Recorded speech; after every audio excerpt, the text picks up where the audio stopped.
Billion അതിവേഗ rail പദ്ധതിയുമായി Saudi Arabia. സൗദിയുടെ പ്രധാന നഗരങ്ങളായ ജിദ്ദ, റിയാദ്, ദമാം എന്നിവയൊക്കെ പരസ്പരം ബന്ധിപ്പിക്കുന്നതാണ് ഈ റെയിൽ പദ്ധതി. സൗദി അറേബ്യയെ മറ്റ് ഗൾഫ് രാജ്യങ്ങളുമായും റെയിൽ ഗതാഗതം വഴി ബന്ധിപ്പിക്കുവാൻ ലക്ഷ്യമിടുന്നുണ്ട്. ചെങ്കടൽ തീരമായ ജിദ്ദയെയും തലസ്ഥാന നഗരിയായ റിയാദിനെയും കിഴക്കൻ പ്രവിശ്യയായ ദമാമിനെയും പരസ്പരം ബന്ധിപ്പിക്കുന്നതാണ് നടപ്പാക്കാൻ ലക്ഷ്യമിടുന്ന റെയിൽ പദ്ധതി.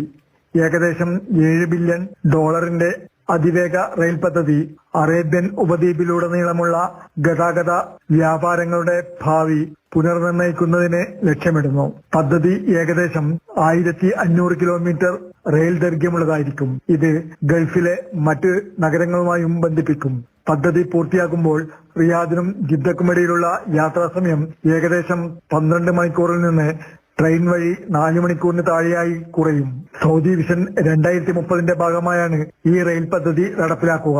രാജ്യത്തിന്റെ റെയിൽവേ ശൃംഖല 5300 കിലോമീറ്ററിൽ നിന്ന് 8000 കിലോമീറ്ററായി വികസിപ്പിക്കുവാനും ഗൾഫിനും വിശാലമായ അറബ് മേഖലയ്ക്കും ഒരു പ്രധാന ലോജിസ്റ്റിക് ഗതാഗത കേന്ദ്രമായി രാജ്യത്തെ പുനഃസ്ഥാപിക്കുവാനും ലക്ഷ്യമിടുന്നുണ്ട്. Mathrubhumi news, Jeddah.